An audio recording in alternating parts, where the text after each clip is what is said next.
Grasshopper Manufacturer may be most known for the No More Heroes franchise helmed by the legendary Suda51, held their very own Grasshopper Manufacturer Direct in celebration of their 25th anniversary. And at the very end of it, Suda himself appeared cheekily in front of a half-blurred screen of what we can assume is the studio's next major game after 2021's No More Heroes 3. But what is it? Well, time for some irresponsible and very probably incorrect theory crafting and speculation, folks, so let's break down what we know, overthink and overanalyze what amounts to practically nothing, and have some fun. Now, we don't have much to go off of here, but the game Suda's playing seems to be a first-person game in some dark, forest-looking location, and given the minimap we see at the bottom left of the screen, we're going just off the side of what appears to be a road. There's a long green bar at the bottom center of the screen, which could easily be read as a health bar, typically, and there's a strange red circle on the bottom right that looks like it may be attached to another smaller meter or bar, maybe.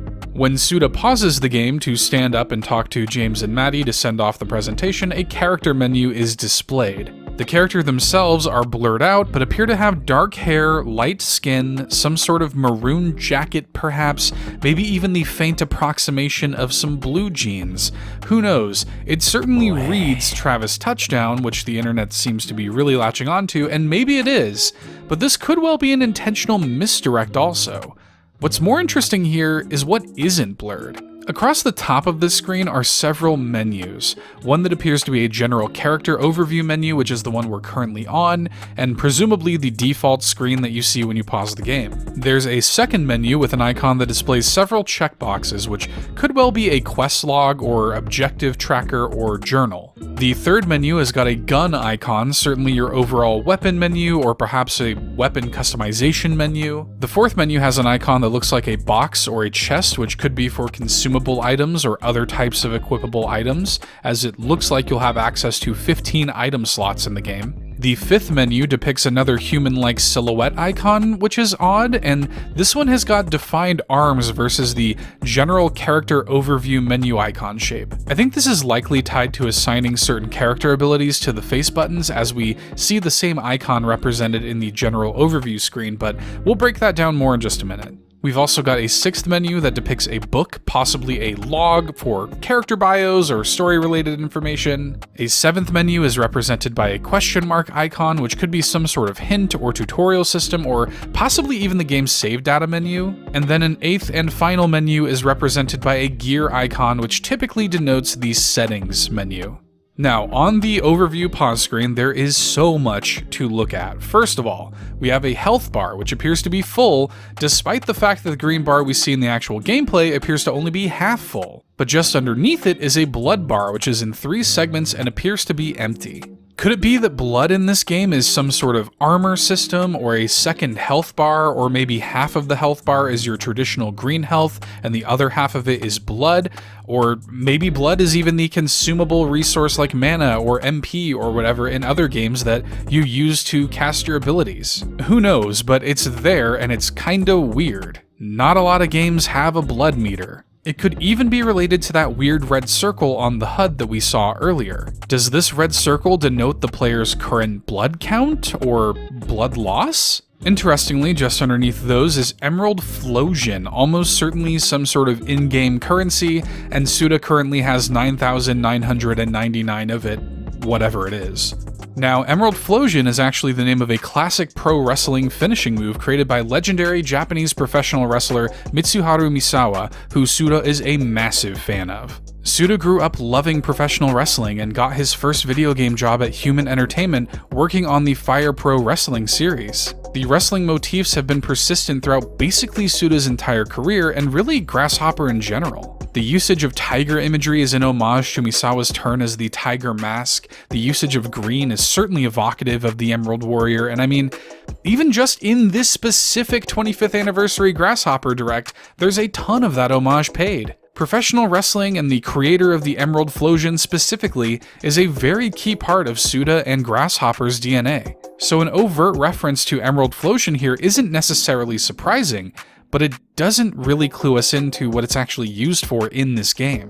Since it's one of the few numbered items displayed in this menu though, some sort of currency or resource is probably a safe bet. It's something that you spend.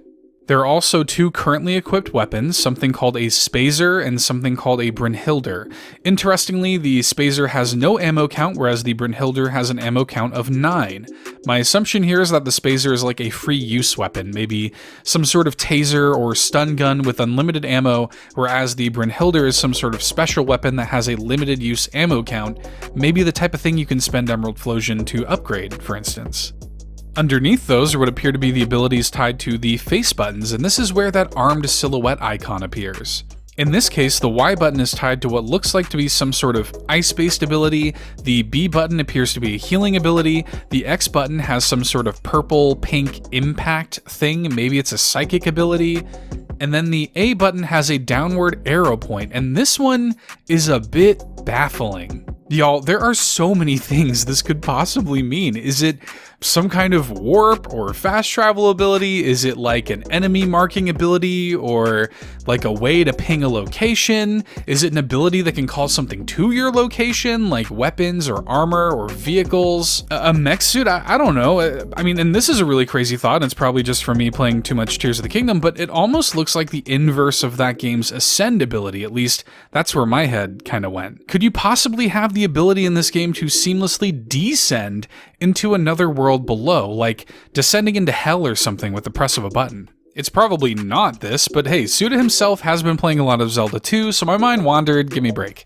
And being able to do that in Tears of the Kingdom would be kinda sick anyways. You've also got the time displayed prominently in 2 different locations, 0225. I don't think this is a timer, I think it's actually displaying the real time, or at least the real time according to the in-game clock. This would be 2:25 AM, the middle of the night approaching early morning. And I think this because in the blooper reel that they showed in the credits sequence of the Direct, the time displayed is 0148, which would put the filming of that take around 37 minutes prior to the final take that made it into the Direct. Now, I doubt they were filming this that late at night, although, I mean, maybe, who knows, but it's clearly sundown in the game. So 1:48 to 2:25 AM makes perfect sense. Neither clip exceeds a minute in length though, so we don't actually see either clock go up. And you do have those 15 item slots I mentioned earlier, 9 of which Suda currently has available to him. The rest are blocked out, and it even looks like he has items taking up 8 of those 9 available slots. And item slots is also my best guess as to what you use the D-pad for there on the main gameplay screen, although it also kind of reminds me of the Death Glove from No More Heroes 3, where you would have your death skills tied to the 4 D-pad buttons and activate them in combat, so it's also entirely possible that those abilities we talked about earlier are tied to that in some way as well. The green skull icon there is likely placeholder imagery for whatever those items are. It could be some sort of green skull healing item, but it'd be kind of strange to have so many of those when you also have the healing ability. I mean, I suppose it could be a consumable resource that you might prefer to use versus spending blood or electric flosion or whatever the resource your abilities draw from is, but I'm leaning towards placeholder icons for that personally. The final thing to note here about this screen is the Japanese text at the bottom. There are 3 options here tied to face buttons. The A and B buttons say pretty much exactly what you think they do. A is for kete, or decision, meaning to essentially hit A to confirm, like in most games, and B is for modoru, or return, meaning to hit B to go back, again, like in most games. That's nothing new or exciting, but the X button, interestingly, is tied to photomodo, which means photo mode. So yeah, the game's got a photo mode. Why not? So now that we've thoroughly overanalyzed this very brief and vague footage, what do we know about this mysterious next game from Grasshopper Manufacture, if anything at all? Well, it appears to be first person and in some semblance of an open world, or at least a large enough world to warrant a mini-map with a road on it. There will be some sort of opposing force that will be out to hurt the player since there's a health bar and the mysterious blood gauge. It seems to have some sort of in-game currency, a strange wrestling reference, par for the course. The game will have combat that you engage with using weapons, namely guns, and a suite of mysterious abilities. It'll have a wide range of usable items as denoted by the copious item slots. It will track and display the time prominently, and it even has a photo mode. And of course, there's that mysterious blurred out character in the center of it all that looks suspiciously like No More Heroes series protagonist, Travis Touchdown. So what the hell is this game? Is it No More Heroes 4? Is it some kind of spin-off? Is it an entirely new IP? Well, there's no way to know for sure until they officially announce the game, of course, but here's where my head's at. My money's on an entirely new IP, and I think this could well be some sort of open-world survival light game, like Grasshopper's take on something like Rust or Ark. The importance of an in-game clock, the first-person perspective, the open world, the item slots, it all feels very survival game-ish to me. But crucially, I think this is Grasshopper's take on a survival game, taking a popular, well-worn genre and sort of passing it through the lens and stylings of Grasshopper, something that worked out fairly well for them in the past. I'm not suggesting this is some kind of Let It Die related project, by the way, because Grasshopper has separated themselves from that, but the idea is the same. To put it simply, survival games and first-person survival games are super popular, but what does Suda's version of a first-person survival game look like? Well, that's where my imagination can start to run wild. We could go in so many different directions here. There's a clearly very important blood gauge there, with the gameplay happening at nighttime, and the time of day is clearly very important with the prominent clock there. I mean, could this be an open-world vampire survival game with weird, strange abilities and guns and items? It wouldn't be the craziest thing Grasshopper's ever made. I mean, taking from some of my crazy ideas that I was just sort of spitballing earlier, could you be a vampire with a mech suit?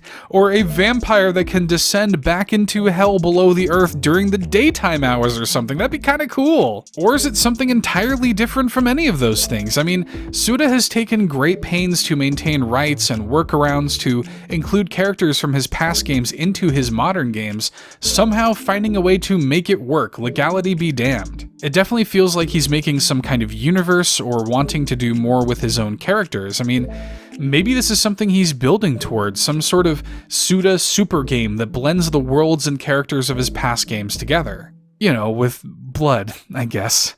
I mean, hell, who was that blurred out player character anyway?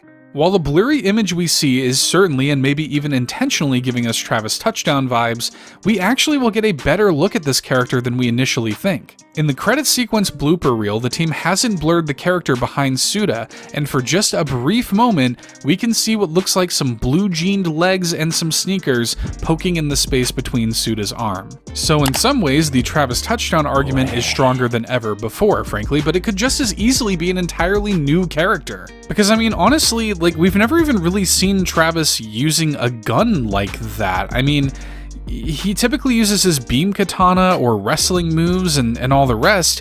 We don't usually see him firing a gun unless you take a look at this really early concept art for the character when he was called like Luke after Luke Skywalker. Travis Touchdown doesn't really use guns, and this appears to be a very gun-focused game. It is in the icon in the menu screen after all, so it doesn't even really fit Travis's personality that much. Or if this is a Suda super game, maybe Travis is just one of many playable characters, like skins in Minecraft or something. Or maybe the character is player-made and an outfit similar to Travis's can just be acquired in the game. Or, and this is maybe more likely with the game early in development, Travis is simply the temporary placeholder character model during development. They haven't modeled the main character yet, so they're just using Travis. I mean, it's totally possible. The possibilities are endless. I think you can agree with that, but what I'm fairly confident about is that whatever it is, Suda is not going to settle for something safe here.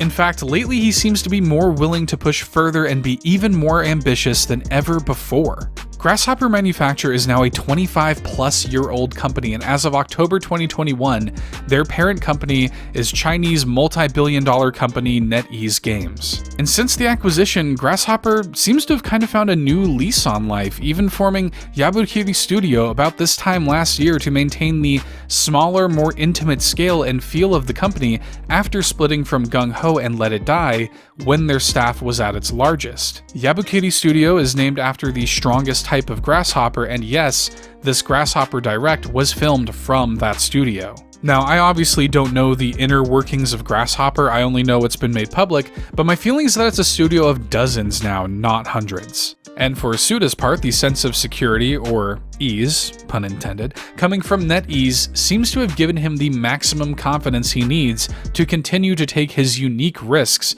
at his unique scale. My favorite thing about Grasshopper Manufacture is how they manage to make games at a large scale that are still as experimental and weird and unique as stuff you would see in the indie scene. And you might think that the acquisition of Grasshopper by NetEase Games would stifle that creativity, but it sounds like it's exactly the opposite. Speaking with Den Feminico Gamer last year after the NetEase acquisition, Suda had this to say.